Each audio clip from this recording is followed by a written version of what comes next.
네, 우리 지난주 목사님 통해 주신 말씀 기억하며 서로 인사하겠습니다. 하나님을 가까이 합시다. 네, 이렇게 하나님을 가까이 하고자 하는 마음으로 또 주님을 사모하는 마음으로 예배의 자리에 나오신 모든 분들에게 주님의 은혜와 사랑이 넘치길 간절히 소망합니다. 네, 오늘 말씀은 우리가 베드로 전서 이렇게 되어 있습니다. 그러면 이 서신 편지는 베드로 사도가 이 초대교회에게 보냈던 그런 서신으로 볼 수 있습니다. 이 시기가 AD 60에서 64년경으로 보여지고 추정이 됩니다. 그런데 그 시기는 어떤 시기였냐? 바로 로마 제국이 이 그리스도인들을 심하게 박해하던 때였습니다. 그리고 우리가 잘 알고 있는 네로 황제 아시죠? 그 네로 황제가 특히 그리스도인들을 너무나도 힘들게 하고 모욕을 주고 심지어 생명을 앗아가는 그런 일들이 극심하게 일어나던 때였습니다. 그런 때에 베드로가 성도들에게 이렇게 편지를 보냈다라는 것은 우리가 조금 예측해 볼 수 있는 대로 그들이 무너지지 말고 힘을 내라, 너희가 믿음 안에 굳건히 서라라는 말씀이 가득 담겨 있는 그런 격려의 말씀이라고 볼 수 있습니다. 그래서 오늘 본문 8절에서는 믿음의 성도들끼리 서로를 사랑하고 용납해주고 긍휼히 여기고 겸손한 마음을 품음으로 인하여서 너희가 하나 될 때에 이 어려운 시기를 능히 이겨낼 수 있다라고 이렇게 이야기하고 있습니다. 그리고 9절에서는 이 외부에서 격하게 힘들게 하는 그 외부 로마 제국에 대하여서 너희가 악을 악으로 갚고 싶고 욕을 욕으로 갚고 싶다 할지라도 결코 그렇게 하지 말고 악을 선으로 갚고 도리어 그들을 위해서 축복해주고 기도해 주어라라고 이렇게 하나님의 말씀을 전달하고 있습니다. 그런데 여러분, 나를 죽이려고 하고 나를 괴롭히는 그 사람들을 향해 내가 악으로 갚지 않고 선으로 갚는다라는 것, 도리어 그들을 위해서 기도해 준다라는 것, 축복을 빌어 준다라는 것, 여러분 이것이 말처럼 쉬운 일입니까? 이것은 우리가 말로는 쉽게 할 수 있지만 정작 내가 그 상황에 닥쳤을 때, 나를 힘들게 하고 내 원수가 나를 괴롭힐 때에는 내가 그렇게 할 수가 없는 일입니다. 우리는 당한 만큼 그대로 갚아주는 것은 기본이고 내가 당한 것 그 이상으로 갚아주어야만 속이 어떻습니까? 시원하죠. 그렇게 해야만 마땅한 것이라고 우리는 생각합니다.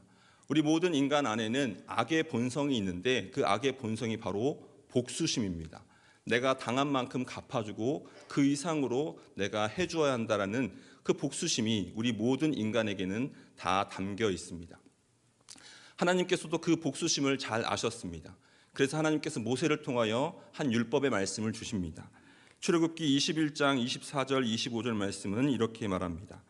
눈은 눈으로, 이는 이로, 손은 손으로, 발은 발로, 된 것은 된 것으로, 상하게 한 것은 상함으로, 때린 것은 때림으로 갚을지니라. 하나님께서 모세에게 이렇게 이야기하셨다라는 것은 우리가 얼핏 보면 하나님도 그대로 갚으라, 복수해라 라고 말씀하시는 것 같지만 이 말씀의 그 깊은 의미는 그런 뜻이 아닙니다. 인간이라는 존재가 자기가 받은 만큼 그 이상을 갚고 싶어 하기 때문에 이 감정적으로 분노하게 되고 욱하는 성격으로 인하여서 그 사람을 죽일 수도 있기 때문에 하나님께서 이렇게 법으로 지정하신 것입니다. 예를 들어서 누군가가 제 얼굴을 주먹으로 쳐서 이가 5개가 부러졌습니다. 그러면 제가 어떻게 하겠습니까? 순간적으로 욱하는 마음에 저는 그 상대방을 아마 죽이고 싶은 마음이 불쑥 일어나서 막 싸우고 거의 난동을 피우게 될 것입니다. 이처럼 저뿐만 아니라 모든 인간은 그런 상황 가운데 놓여 있다라는 것입니다. 그래서 그런 상황이 일어나는 것을 방지하고자 하나님께서 법으로 제정하신 것이 이 평화를 유지하게끔 하신 것이 바로 이 법이다라는 겁니다. 법으로 딱 정해서 네가 그만큼 당했으니 그만큼만 갚도록 해라라고 함으로 인해서 개인과 사회가 평화를 유지할 수 있도록 이렇게 말씀을 주신 것입니다. 이렇게 법으로 지정할 만큼 인간의 이 악의 본성, 복수심은 너무나도 크고 파괴적이기 때문에 우리는 사실 이것들을 감당할 수 없는 존재들입니다. 그럼에도 불구하고 오늘 말씀은 우리에게 무엇이라 말하고 있냐면 악을 악으로 갚지 말고 욕을 욕으로 갚지 말고 도리어 복을 빌어주라라고 말씀하고 있다는 것이죠. 이것이 참으로 어렵고 참으로 힘든 말씀인데 우리에게 이렇게 말씀하고 있습니다. 실제 역사 가운데에도 이렇게 악을 악으로 갚는 것이 쉽지 악을 선으로 갚는 것은 어렵다라고 말하는 사람들이 많이 있습니다. 모든 사람들은 다 악을 악으로 갚는 것이 마땅하고 그렇게 해야 사회가 유지된다고 말하는 그런 이야기에 다 동의하고 있습니다. 이런 이야기는 너무나도 합리적으로 들리고 우리가 이성적으로 들리고 여기에 우리는 다 설득될 수밖에 없습니다. 그런데 우리 주님께서는 이 불가능해 보이는 이 상황과 이 말씀을 우리에게 계속해서 던지고 있다라는 것이죠. 예수님은 마태복음 5장 44절에서 원수를 사랑하며 너희를 핍박하는 자를 위하여 기도하라라고 말씀하셨습니다. 또한 누가복음 6장 27절에서 너희 원수를 사랑하며 너희를 미워하는 자를 선대하라라고 말씀하셨습니다. 예수님뿐만이 아니라 사도 바울 또한 비슷한 이야기를 합니다. 데살로니가전서 5장 15절 말씀입니다. 누가 누구에게든지 악으로 악을 갚지 말고 모든 사람을 대하든지 항상 선을 따르라라고 이야기하였습니다. 그리고 오늘 본문 말씀에서 베드로 사도 또한 비슷한 이야기를 하는 것이죠. 3장 9절에서 악을 악으로 욕을 욕으로 갚지 말고 도리어 복을 빌라. 같은 맥락의 말씀이 지속적으로 성경을 통하여 우리에게 들려지고 있습니다. 자, 그렇다면 하나님께서는 도대체 어떠한 이유와 목적을 가지고 또한 하나님께서는 그 이유와 목적을 통해 우리에게 이루고자 하시는 것이 무엇인지를 우리는 발견할 수 있어야 합니다. 도무지 불가능해 보이는 그 말씀들이 우리에게 계속해서 들려지고 있다는 것, 그 말씀을 대할 때 우리가 어떠한 생각과 어떠한 판단과 어떠한 믿음을 가지고 나아가야만 이 불가능해 보이는 말씀이 현실 가능한 말씀으로 받아들여지고 그 말씀을 우리가 순종함으로 따라갈 수 있는지 우리는 충분히 고민하고 생각해 보아야 하는 것입니다. 오늘 말씀을 통하여서 세 가지를 나누어 보고자 합니다. 먼저 첫 번째는 하나님께서는 우리의 의로운 재판관이 되어주시기 때문에 이 일이 가능하다라는 것입니다. 앞서 말씀드렸듯이 우리는 죄성을 가진 인간입니다. 우리는 분노와 복수심으로 우리가 받은 것만큼 그리고 그 이상을 갚으려고 하는 죄악된 존재입니다. 그렇게 우리가 복수에 불타고 이 마음의 평강을 잃어버린 채 살아가게 되면 어떠한 삶의 결과를 낳게 되냐? 바로 우리는 하나님의 통치와 다스림을 받지 못하고 악한 사단의 통치와 사단의 다스림 가운데 살아가게 되는 것입니다. 우리는 평강을 누리지 못하고 저 악한 존재의 다스림에 젖어서 그렇게 분노하며 첨예한 갈등 가운데 사람들과 화목을 이루지 못하고 이렇게 지옥과도 같은 삶을 살아가게 된다라는 것입니다. 그런데 그런 인간의 뿌리, 그런 인간의 죄성의 뿌리가 도대체 어디에서 온 것입니까? 바로 우리가 재판관이 되었다라는 생각에서 온 것입니다. 내가 심판자요, 내가 재판관이요, 내가 의롭게 판결할 수 있는 자다라고 생각하기 때문에 다른 사람을 바라볼 때 너는 옳았어, 너는 틀렸어, 너는 잘못했어, 그러니 너는 죄의 값을 받아야 돼라는 그런 식의 우리의 판단들이 우리는 매 순간마다 이루어지고 있다는 겁니다. 우리가 과연 재판관인가, 우리가 과연 심판자인가 그 물음 앞에 섰을 때 우리는 결코 재판관도 아니요 심판자도 아니요 우리는 결코 그 모든 것들을 판단할 수 있는 존재가 아닙니다. 그럼에도 불구하고 우리는 계속해서 그런 마음의 뿌리 가운데 그런 것들을 발동시키면서 살아가고 있는 것이죠. 그렇게 되기 때문에 죄의 본성이 죽지 않고 계속해서 사단의 권세 아래 들어가게 되는 것입니다. 베드로 사도는 오늘 본문 앞장에서 우리가 심판자요 우리가 재판관이 아니다. 그리고 하나님만이 재판관이다라고 이야기합니다. 우리 베드로전서 2장 23절 말씀을 함께 읽어보겠습니다. 욕을 당하시되 맞대어 욕하지 아니하시고 고난을 당하시되 위협하지 아니하시고 오직 공의로 심판하시는 이에게 부탁하시며, 네, 말씀해 보시면 오직 공의로 심판하시는 이에게 부탁하셨다라고 되어 있습니다. 자, 그런데 이 부탁을 하신 분이 누구인지 아십니까? 우리 예수님께서, 심지어 예수님도 나는 재판관이 아닙니다. 나는 심판자가 아닙니다. 나는 옳고 그름을 판단할 수 없습니다. 그 모든 판단은 공의로 재판하시는 하나님만이 하실 수 있는 것입니다라고 이렇게 베드로 사도는 예수님께서 그렇게 하셨다 이렇게 기록하고 있는 것입니다. 예수님께서도 하나님의 영역을 침범하지 않으시고 하나님의 권한을 인정하고 하나님의 그 뜻과 그 모든 것들을 다 순종하며 나아가고 있는 모습을 이렇게 오늘 우리에게 보여주고 있습니다. 베드로 사도가 편지를 쓰는 그 당시 성도들 또한 이러한 같은 믿음을 가지고 있었습니다. 베드로전서 1장 17절 말씀도 우리 함께 읽어보겠습니다. 외모로 보시지 않고, 여기에 외모로 보시지 않고 각 사람의 행위도로 심판하시는 이를 성도들은 아버지라 불렀다라고 되어 있습니다. 그러니까 지금으로 말하면 튀르키예 지역에 있었던 이 초대교회 성도들은 아버지를 누구로 모셨느냐? 바로 공의로 심판하시는, 공정하게 심판하시는 하나님만, 그분만을 재판관으로 인정하고 믿었다라고 이렇게 밝혀주고 있습니다. 야고보 사도 또한 유일한 심판자, 유일한 재판관을 이렇게 말합니다. 야고보서 4장 12절입니다. 입법자와 재판관은 오직 한 분이시니 능히 구원하시기도 하시며 멸하기도 하시느니라. 너는 누구이기에 이웃을 판단하느냐? 입법자와 재판관은 오직 하나님 한 분이다라고 이렇게 밝히고 있습니다. 그런데 우리는 계속해서 내가 재판관이 되려고 하는 것이죠. 하나님의 자리, 하나님의 영역을 침범하고 내가 하나님이 되어서 내가 옳고 그름을 판단하고 그렇게 하나님의 자리를 찬탈하고자 하는 모습이 우리의 가운데 있다라는 겁니다. 바로 그 마음의 뿌리가 발동되어서 결국은 우리는 사람들을 쉽게 판단하고 정죄하며 하나님의 다스림 가운데 있지 못하고 사단의 다스림 가운데 분노와 복수심으로 살아갈 수밖에 없다라는 것입니다. 실제로 성경은 누가 왕인가, 누가 하나님인가, 누가 참된 재판관인가라는 그 질문으로 성경 처음부터 끝까지 다 이루어져 엮여 있다라고 볼 수 있습니다. 우리가 그토록 이 치열한 갈등 가운데 살아가고 있다 보니 하나님께서 그것을 아시고 우리에게 이 두 가지 질문으로 말씀해 주시는 것만 같습니다. 여러분, 최초의 인간이 누구입니까? 아담과 하와입니다. 아담과 하와가 원죄를 지은 그 죄가 과일 하나를 따먹어서, 하나님이 먹지 말라고 한 그 과일을 하나 따먹어서 그렇게 원죄를 지었다, 하나님의 심판을 받았다라고 생각을 하는데, 여러분, 이 심판이 정말 이 과일 하나 먹은 것 가지고 하나님께 이런 심판을 받았다면 얼마나 큰 심판이고 무서운 심판입니까? 그러나 여기에는 더 큰 의미, 심각한 의미가 담겨 있는 것입니다. 여기에서는 바로 이 사단이, 뱀으로 변장한 사단이 아담과 하와를 이렇게 유혹하죠. 네가 이 과일을 먹으면 너는 하나님과 같이 될 수 있다라고 이야기합니다.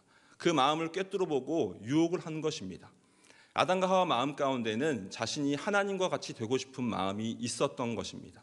그래서 하나님과 같이 되고자 그 과일을 먹었고, 그로 인하여 하나님의 자리에 앉으려고 했고, 그로 인하여 심각한 이 교만의 죄를 범했기 때문에 하나님은 그들을 그대로 내버려둘 수 없었던 것입니다. 최초의 인간에게서도 네가 왕이고 네가 주관자인가, 아니면 하나님만이 재판관이고 하나님만이 주권자인가라는 것을 묻고 있습니다. 이 최초의 인간에 던져졌던 질문은 사사기 시대로도 그대로 넘어갑니다.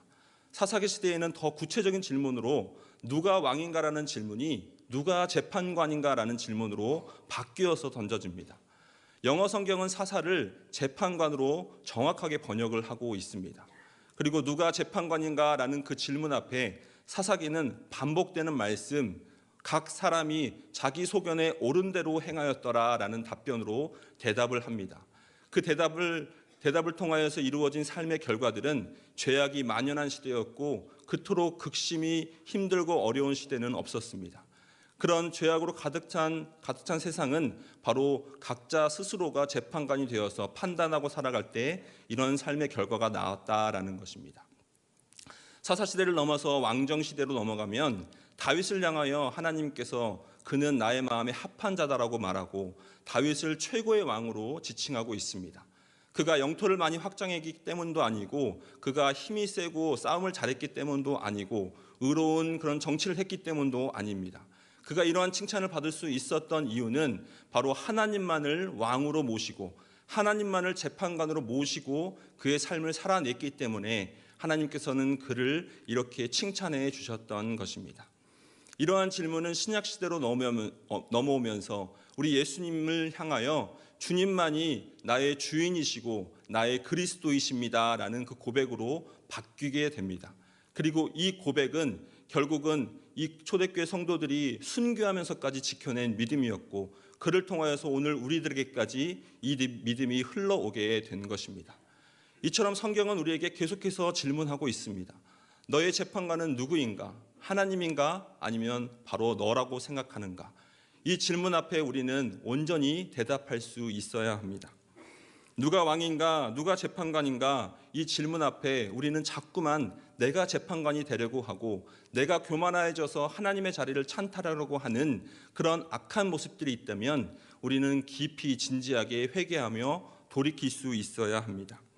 그런 믿음이 있다면 오직 하나님만이 나의 재판관이시고 온 세상을 다스리시는 하나님이다라는 그 믿음이 있다면 우리는 악을 악으로 갚지 않고 악을 선으로 갚으며 오히려 도리어 복을 빌어줄 수 있는 믿음의 삶을 그때서야 살아갈 수 있게 되는 것입니다.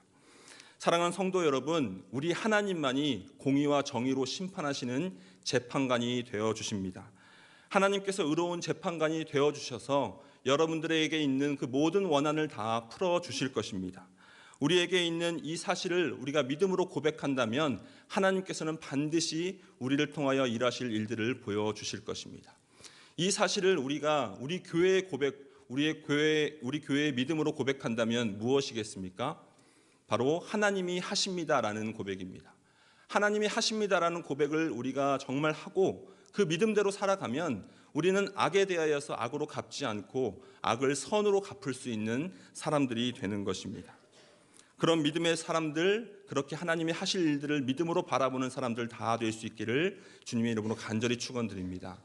자, 그러면 두 번째, 우리에게 악을 악으로 갚지 말고 도리어 복을 빌라라고 말씀하시는 그 이유가 무엇이겠습니까?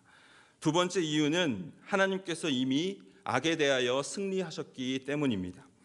우리가 이미 이루어진 승리를 믿을 때에만 우리는 악을 악으로 갚지 않을 수 있습니다. 오늘 본문 앞으로 가보면 베드로전서 1장 3절은 이렇게 이야기합니다.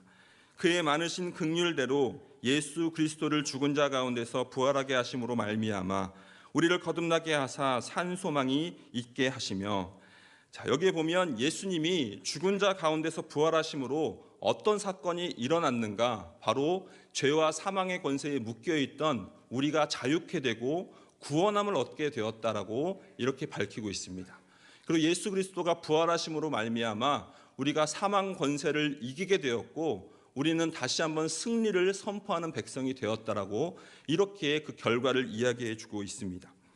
베드로전서 1장 5절 말씀도 이렇게 말합니다. 너희는 말세에 나타내기로 예비하신 구원을 얻기 위하여 믿음으로 말미암아 하나님의 능력으로 보호하심을 받았느니라. 하나님이 보호해 주시는 그 능력을 어떻게 받았다고 말합니까? 바로 나를 위하여 죽으시고 부활하신 예수님을 믿는 그 믿음으로 우리가 하나님의 보호하심을 받게 되었다라고 이렇게 말합니다. 이 두 말씀에는 바로 예수 그리스도가 이루신 그 승리가 담겨 있습니다. 예수님이 사단의 머리를 짓밟으시고 죄와 사망의 권세에 묶여있던 우리 모두를 다시 한번 살려내는 그 승리가 담겨 있는 것입니다. 그 승리는 이미 이루어진 사건입니다. 우리에게 약속하여 주신 사건이고 그 사건이 있기에 우리는 구원받은 백성이 되었고 이렇게 하나님께 예배하고 하나님을 찬양하는 백성들이 된 것입니다. 요한일서 5장 4절 말씀도 하나님께서 이미 승리하셨음을 이렇게 밝히고 있습니다. 우리 함께 읽어보겠습니다. 무릇 하나님께로부터 난 자마다 세상을 이기느니라. 세상을 이기는 승리는 이것이니 우리의 믿음이니라. 이미 그리스도 성도들에게는 예수님의 승리가 우리 모두에게 다 경험되어졌다, 완료되었다라고 이렇게 밝혀주고 있는 겁니다. 여러분, 승리는 이루어질 것도 아니고 이미 이루어진 사건입니다. 그분이 역사하시고 이끄시고 우리에게 승리를 약속하여 주셨습니다. 우리는 그 사실을 믿기만 하면 구원함을 얻게 되는 것이고 그 믿음대로 우리의 삶을 하나님의 보호를 받으며 살아가는 것이고 그 보호를 받는 대로 우리는 악을 악으로 갚지 않고 악을 선으로 갚으며 살아갈 수 있는 것입니다. 여기에 바로 우리가 악을 악으로 갚지 않을 수 있는 이유가 분명한 두 번째 이유가 있습니다. 이 믿음, 이 고백을 우리 교회의 고백으로 한다면 무엇이겠습니까? 하나님이 하셨습니다라는 고백입니다. 하나님이 이미 승리하셨습니다. 하나님이 이미 승리하셨기 때문에 우리에게도 승리가 이루어졌고 우리는 악에 대하여서 여유롭게 우리가 웃어넘기며 선을 베풀 수 있는 사람들이 될 수 있는 것입니다. 우리에게 악으로 누군가가 갚을지라도, 누군가가 우리에게 욕을 한다 할지라도, 누군가가 우리에게 울분을 토하면서 싸우자고 한다 할지라도 우리는 이미 승리한 백성이기 때문에 여유 있게 그것에 대하여서 선으로 갚으며 오히려 그 사람을 위하여 복을 빌어줄 수 있는 사람이 될 수 있는 것입니다. 그런 여유와 그런 승리를 소유한 자로 살아갈 수 있기를 주님의 이름으로 간절히 축원드립니다. 자, 그렇다면 마지막 세 번째로 하나님께서 악을 악으로 갚지 말고 오히려 복을 빌어주라라고 말씀하신 이유가 무엇이겠습니까? 그 이유는 바로 이미 우리가 하나님의 은혜와 복을 받은 백성이다라는 사실입니다. 베드로 사도는 오늘 본문 9절에서 이렇게 말합니다. 악을 악으로 갚지 말고 도리어 복을 빌라. 그런데 그 앞절 8절에 보면 우리가 악을 악으로 갚지 않을 수 있는 전제 조건을 이렇게 밝히고 있습니다. 8절을 보시면 마지막으로 말하노니 너희가 다 마음을 같이하여 동정하며 형제를 사랑하며 불쌍히 여기며 겸손하며 그렇게 하면 너희는 악을 악으로 갚지 않고 도리어 복을 빌어줄 수 있다라고 이렇게 전제 조건을 밝히고 있습니다. 자, 여러분 이 8절 말씀에 마음을 같이하고 동정하고 형제를 사랑하고 불쌍히 여기는 이 겸손한 모습 혹시 생각나는 그분이 계십니까? 바로 우리 예수 그리스도 그분의 마음을 이렇게 표현하고 있습니다.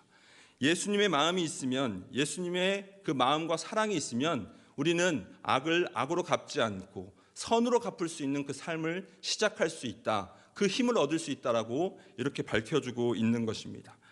우리 모두는 주님의 그 불쌍히 여겨주시는 마음, 주님의 사랑해 주시는 마음, 용서해 주시는 마음, 우리를 동정해 주시는 그 마음이 있었기 때문에 우리는 새로운 존재로 거듭날 수 있었습니다. 우리는 하나님과 원수된 죄악으로 가득 찬 존재였습니다. 그럼에도 불구하고 우리에게 악으로 갚지 않으시고 우리를 위하여 오히려 기도해 주시고 복을 빌어 주시고 용서해 주시는 그 사랑이 있었기 때문에 우리는 주님의 구원받은 백성이 될 수 있었습니다. 그렇다면 우리가 예수 그리스도의 사랑과 은혜를 무엇이라고 말할 수 있겠습니까? 주님의 사랑과 은혜는 예수 그리스도의 십자가에서 정말 적나라하게 그대로 드러났습니다. 오늘 본문 앞장에 보면 베드로전서 2장 24절 이렇게 예수님의 십자가 사건을 밝히고 있습니다. 친히 나무에 달려 그 몸으로 우리 죄를 담당하셨으니 이는 우리로 죄에 대하여 죽고 의에 대하여 살게 하려 하심이라. 예수님은 우리의 죄를 씻어주기 위하여서 나무에 달리셨다라는 겁니다. 그리고 거기에서 모든 치욕과 모든 모욕을 다 당하시며 죽어가셨습니다. 바로 우리를 건지시기 위해서. 근데 우리가 잘한 것이 없습니다. 우리가 착한 것이 없습니다. 하나님과 죄악으로 인하여서 멀어지고 원수되었던 자들이었습니다. 하나님에게 악으로 대하던 자들이었습니다.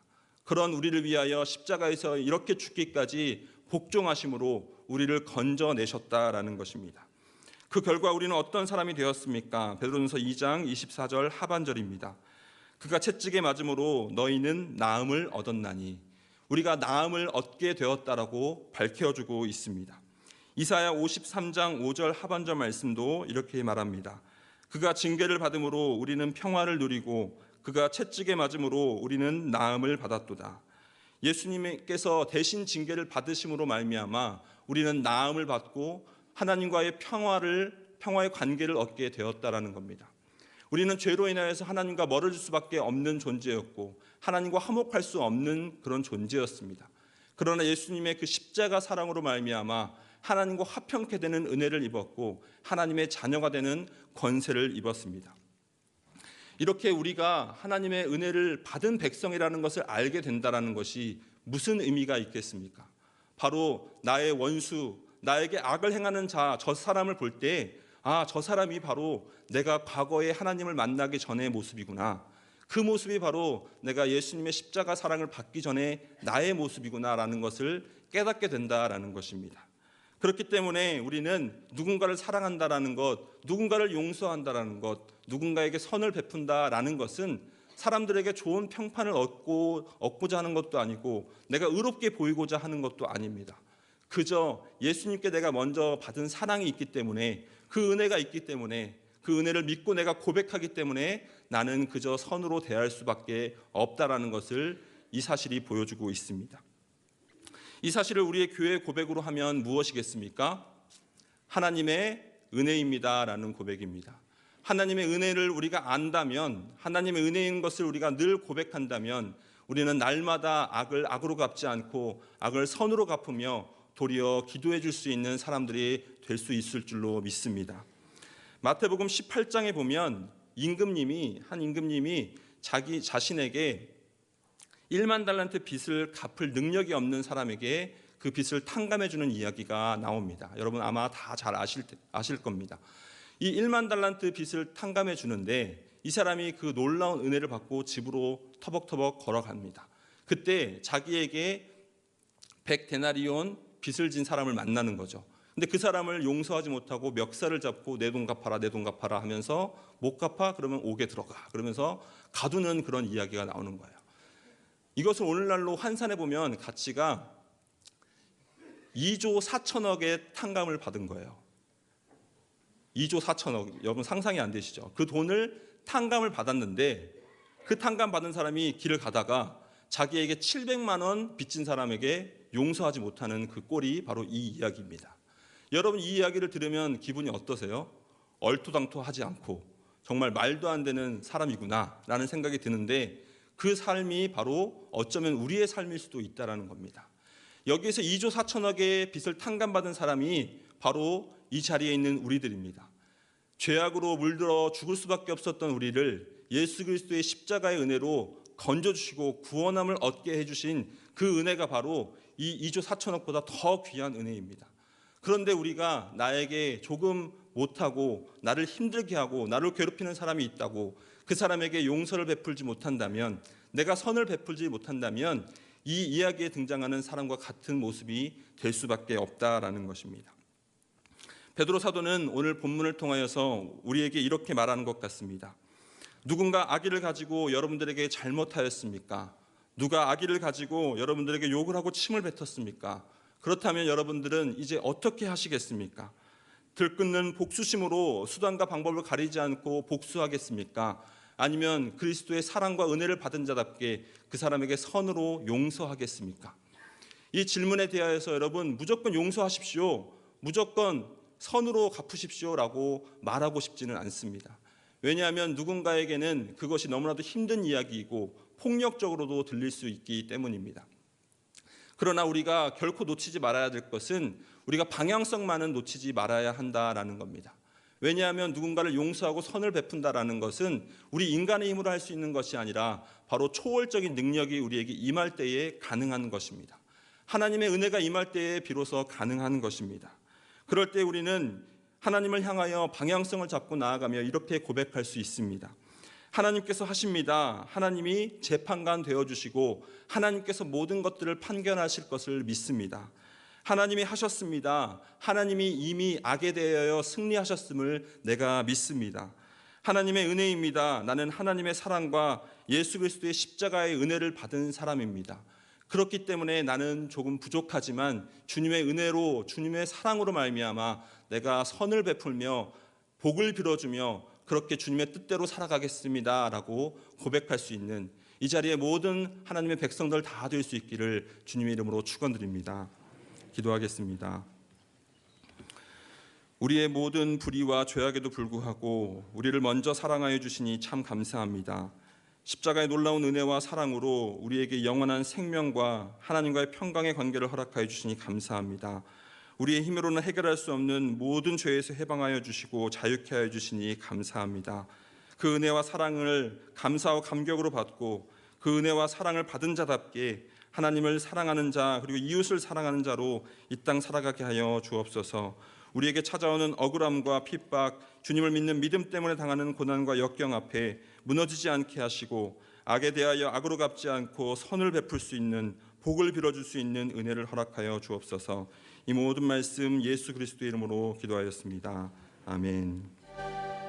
지금은 우리 주 예수 그리스도의 은혜와 하나님의 영원하신 사랑하심과 성령님의 위로 교통하심의 역사가 악을 악으로 갚지 않고 축복과 사랑으로 갚기를 소망하고 돌아가는 전 세계로 모든 교우들 머리 위에 그 가정과 자녀와 삶의 자리 위에 주의 몸된 성전을 위해 수고하고 애쓰시는 모든 헌신의 손길 위에 안종섭 전 사랑, 김서영 사랑하는 새 가족들 머리 위에 지금부터 영원토록 함께 하시기를 간절히 축원하옵나이다. 아멘.